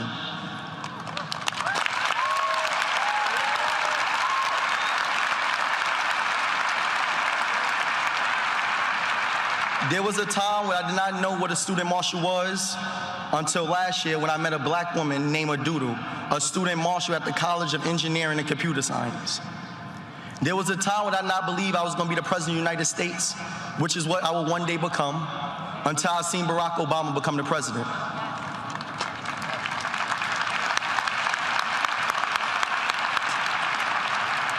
My presence today will stand as a symbol of inspiration for the Black people who hear this speech will be able to see themselves in the position I am in and aspire to do the same. I challenge my fellow graduates who are not of color to be mindful and intentional with the stories that you share, normalize, and teach your children. For those stories are used to formulate a preconceived notion of who we are based on the narratives you teach and the environments you expose them to. I challenge my fellow brothers and sisters to also be intentional and thoughtful about the stereotypes we normalize and perpetuate amongst ourselves. James Baldwin once stated that if the world does it to you long enough and effectively enough, you begin to do it to yourself. You become an accomplice to your own murderers. We must ensure that we do not become that accomplice and use our platforms to empower one another. To Syracuse and to Newhouse, I challenge you all to take accountability for the trajectory the media has taken. It is not one we should be proud of. For if we take pride in being the #1 communication school, we must also take ownership of the leaders and content creators for the media we consume, especially as we produce those who are the head of the newsroom. So we are only a microcosm of what the world will become. I challenge us all here today to denounce the stereotypes we have of one another, for the problem with stereotypes is not that they are untrue, but incomplete. As the legendary Nipsey Hussle once stated, the marathon continues. Stopped it, and there's... That right there was definitely a strong speech by that brother, Matt Manning. Incredibly powerful, and his repetition, I thought, was extraordinarily effective. I mean, you know, it's not difficult, or what did he say? It's not difficult because of this reason, because of that reason. It was incredibly powerful, I thought. And I thought it was important for him to speak directly to Syracuse and to some of what apparently were some slights while he was there. What not only black students endured, but I think it's important because I think it's important when we have events like graduations and other spaces that are supposed to be full of pomp and circumstance for people to speak truth to power, because one, that's when you have the largest audience, and two, that's when you have people listening most intently. And I think he masterfully used his platform on that day. So kudos to this young man. See, this is why Neon Bay in the control room, y'all can pull it, the video of the young girl in Philadelphia who high school graduation, and she does a slight dance around the stage, and this principal decides he's not going, the principal decides that they're not going to give her her high school diploma and ushered her off the stage. And now she's demanding an apology. The school district has said, look, there's no formal policy, and this is a thing that I'm just so sick of these people, Niambe, who do not understand what graduation is about. It is not about the adults. It's literally about the people who actually have graduated. I'm not tripping if somebody dances. I'm not tripping if somebody hops. I'm not tripping how it's a joyous time, but it's also a serious time. So whether it is this type of speech, whether it's when folks are just excited about graduating, I just think so many adults are just screwing up graduation because, frankly, many of them are assholes. Well, listen, the young woman you're talking about in Philadelphia, I mean, they did this in the name of tradition, right? And they're being penalized because people in the audience snickered when they danced across the stage. So it was just some rule, and again, about tradition, that no one is supposed to make any noise, which I think is crazy and ridiculous, particularly when we are talking about young people, some of whom this might be the last time they ever have this opportunity. This might be the first time someone in their family has experienced this kind of joy, as the young man intimated in his speech from Syracuse. So I think all of these efforts to police children of all stripes are really about, notions of decorum and all of this. It's a graduation. Yes, there's a moment to be somber, but it's also a celebratory, joyous moment. And I think all of these calls, I mean, and even if you came up with something like, well, you don't want people screaming because you might not hear the other person's name.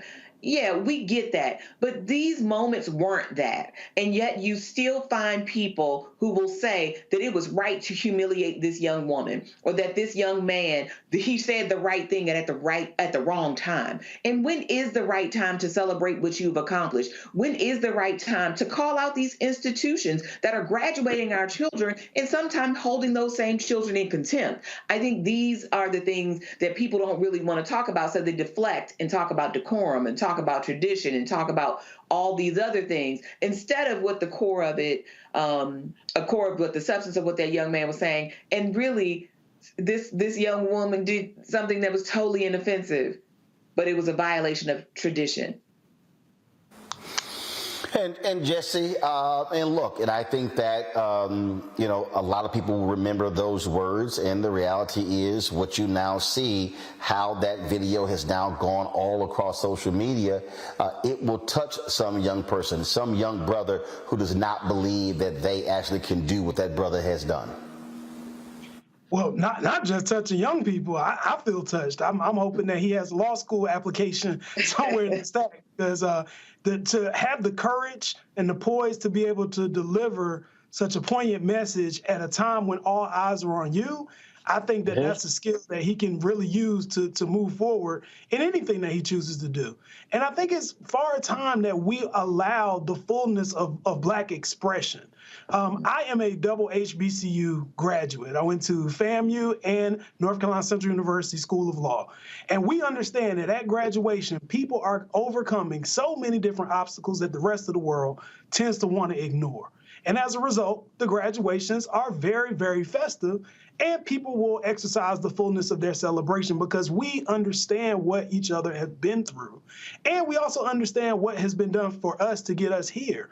There are sacrifices that are made by people who may never have a college degree, but they somehow contributed to making sure that you got one, right? So this is a day for us to celebrate. It's also a day for those looking on who've always wondered if they could do it, or how to do it, to see somebody actually doing it so that you can go ahead and plot your trajectory, because we all have skill sets, we all have powers, and we all have a story. And our stories too often get overlooked when they shouldn't be. Well, Jesse, he's not going to law school. He is a broadcast digital journalism graduate.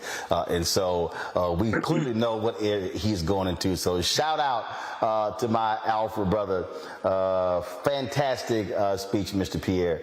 And so look forward to seeing you out here. Got to go to a break. When we come back, our Education Matters segment right here on Roland Martin Unfiltered on the Black Star Network. Hatred on the streets, a horrific scene, a white nationalist rally that descended into deadly violence. White people are losing their damn minds. As an angry pro-Trump mob storms the U.S. Capitol, we're about to see the rise of what I call white minority resistance. We have seen white folks in this country who simply cannot tolerate Black folks voting. I think what we're seeing is the inevitable result of violent denial. This is part of American history. Every time that people of color have made progress, whether real or symbolic, there has been what Carol Anderson at Emory University calls white rage as a backlash. This is the rise of the Proud Boys and the Boogaloo Boys. America, there's going to be more of this. Here's all the Proud Boys, guys. This country is getting increasingly racist in its behaviors and its attitudes because of the fear of white people. The fear that they're taking our jobs, they're taking our resources, they're taking our women. This is white fear.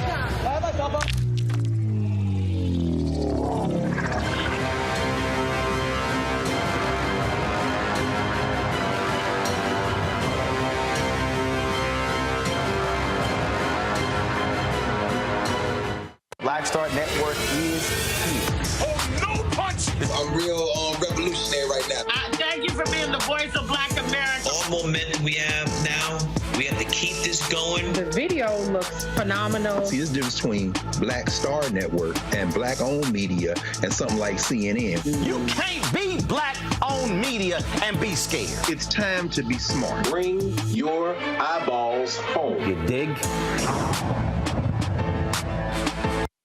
Hey, what's up, y'all? I'm Devon Franklin. It is always a pleasure to be in the house. You are watching Roland Martin Unfiltered. Stay right here.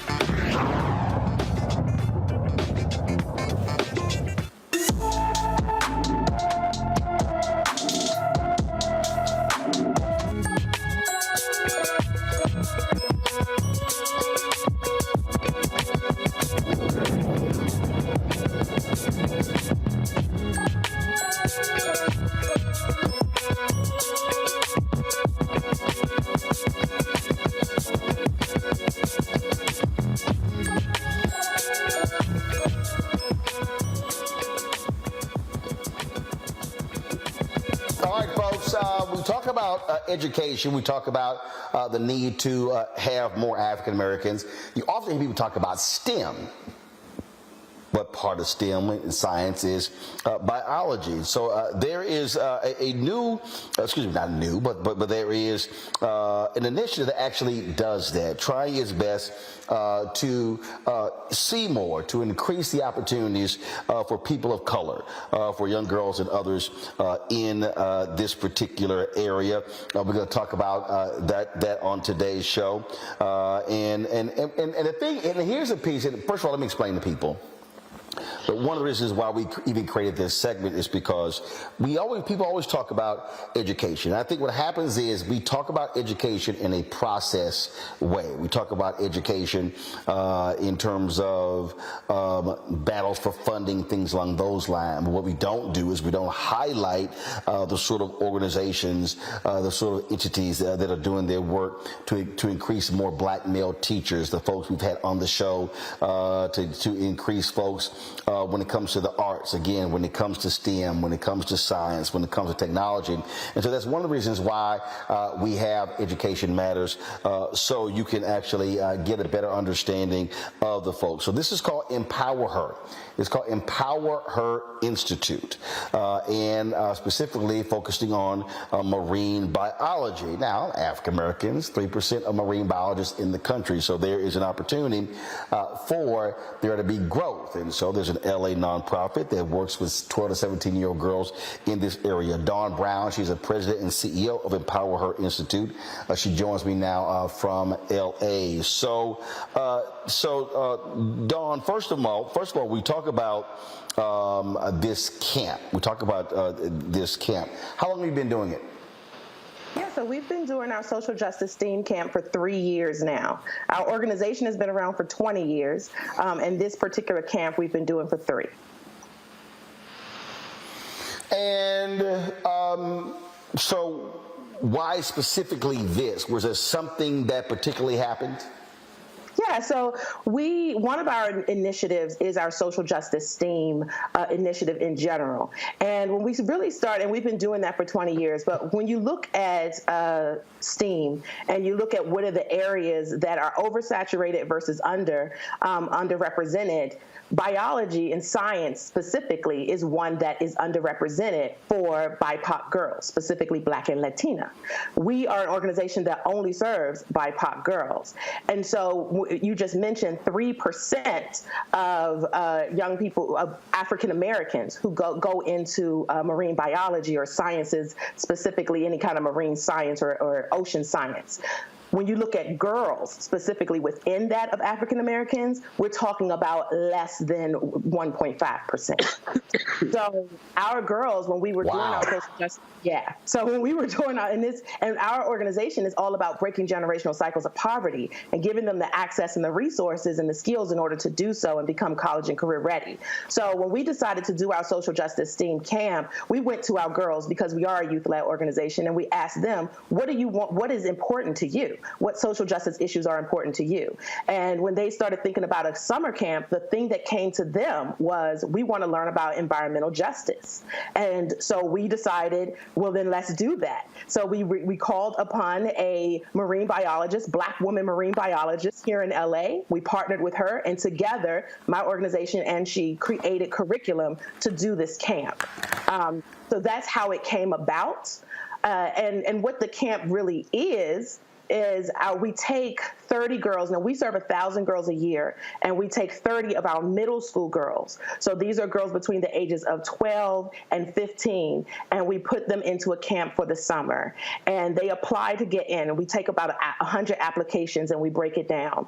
And they get it's a 5-week camp. The first 3 weeks of the camp, they are studying marine biology, and they're actually looking at the impact of climate change on marine ecology, and then comparing that to its impact and resiliency on marginalized communities.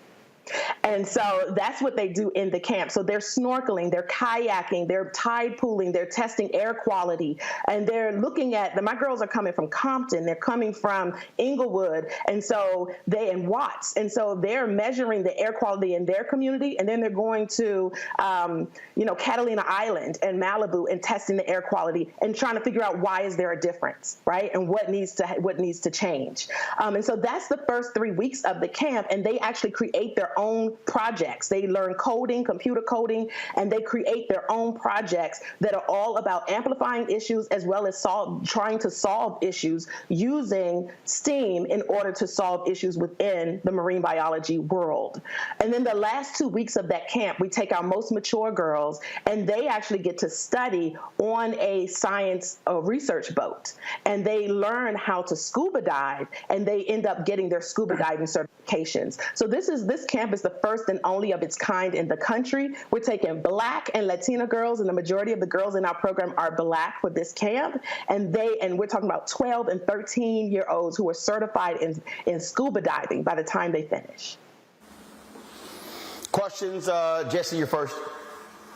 Well, first of all, this sounds like a phenomenal opportunity, and I'm glad to hear that somebody is engaged in this space and helping people in our community get exposed to it. I'm really curious about what got you into this space. Yeah, like I said, it was really the girls. They wanted to learn this. We have a social justice STEAM initiative, and when I came into the organization, we were focusing on STEAM, but we weren't looking at it from a social justice perspective. 96% of our girls live at or below the poverty level. We serve 1,000 girls a year on a weekly basis. Why are we not looking at STEAM and saying, how can we utilize that in order to address the issues that are important to our community? And so that's the component that I brought into it, and that's also my background is in social justice, specifically looking at the intersection of race and gender.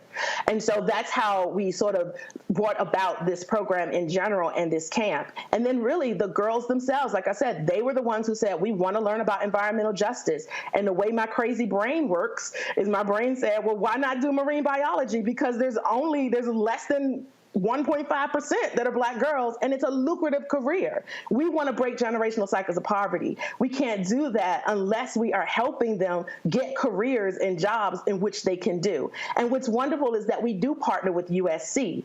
And so we partner with USC. They stay on the college campus and live in the dorms at USC while they're doing this. And that also creates a gateway for them to actually get accepted into a private university, one of the best in LA, in the country, to study this long term. Niambi. Hi, I really appreciate this. This is really interesting. One of my best friends, that's what her daughter wants to be, a marine biologist, and will be going to college this year. And I'm sure a program like this would have been really helpful. So what would you suggest to folks who want to expand this program and do it maybe on the East Coast, or for people who can't, get to a California? How do you even start this work? Yeah. So we actually, I would say one thing is to really, it's important to find a university to partner with. And it needs to be a university that has the kinds of resources and access, and that they are willing to truly partner with you and allow the girls to have to have access to those resources. And so that would be number one. And then the other part of it is find yourself a marine biologist woman who wants to support you in creating the curriculum in order to make this happen. We were quite blessed that we are working with Dr. Dejana Figueroa, a Black woman who is an amazing marine biologist and STEAM teacher. That's going to be the two most important things. And then the third is to make sure that you're listening to your girls, listening to the young people, and finding out what they want, because you can't create a program without really meeting their needs. And you can only learn about their needs by listening to them. Our goal is to expand this program. So in the next 2 years, we will be on the East Coast. But right now we are, only here in LA.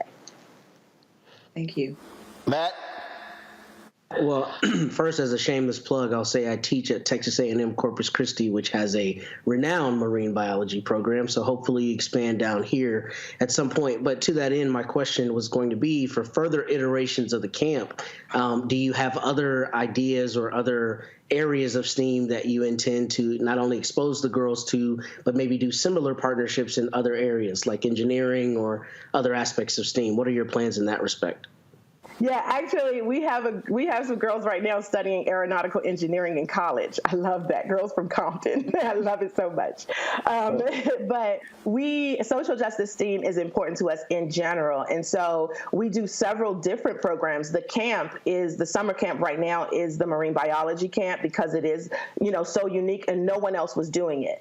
When you look at coding, it's so oversaturated right now that was an area that we decided we were going to teach our girls coding, but we're not going to put a huge focus onto that. And we're really trying to look at areas where we are underrepresented so that they can really get the big checks, right? And make real impact. And so engineering is definitely one of those things that we are, we have as a part. Robotics is a part of our program.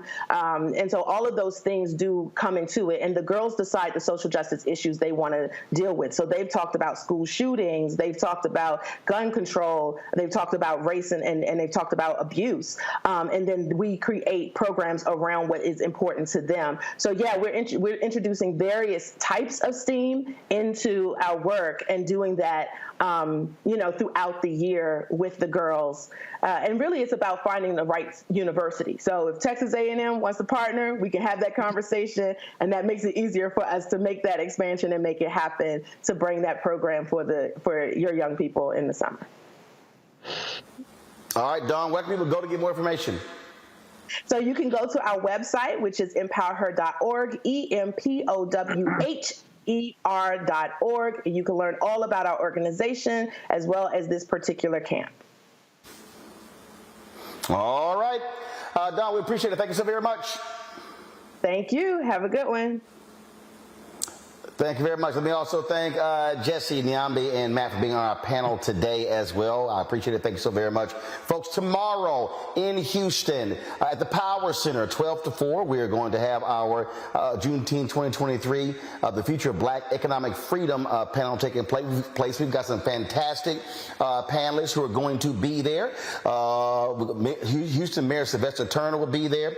State Senator Boris Miles, Congresswoman Sheila Jackson-Lee, Congressman Al Green, and so many others folks. And again, our focus is talking about, economic freedom for our people. So if you're an entrepreneur, you're a business owner, you want to do that, you want to be there, you are welcome to come out. It is free, open to the public. We simply ask that you send us an email to RSVP info@RolandSMartin.com, info@RolandSMartin.com. Folks, that is it. I'll see you guys tomorrow on our live stream here from Houston, back in studio Monday, Juneteenth.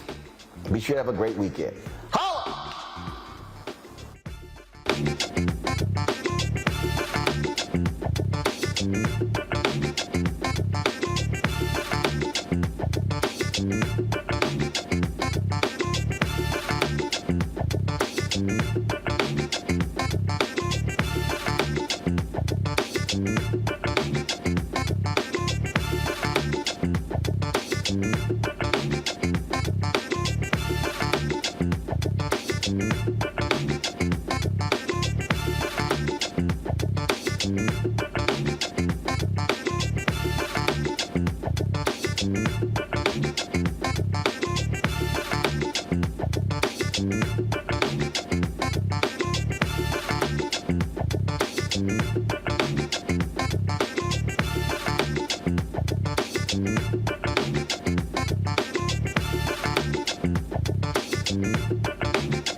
I'm real revolutionary right now. Support this man, Black media. He makes sure that our stories are told. Thank you for being the voice of Black America, Roland. Stay black. I love y'all. All momentum we have now, we have to keep this going. The video looks phenomenal. See, there's a difference between Black Star Network and Black-owned media and something like CNN. You can't be Black-owned media and be scared. It's time to be smart. Bring your eyeballs home. You dig? Pull up a chair, take your seat. The Black Tape with me, Dr. Greg Carr, here on the Black Star Network. Every week, we'll take a deeper dive into the world we're living in.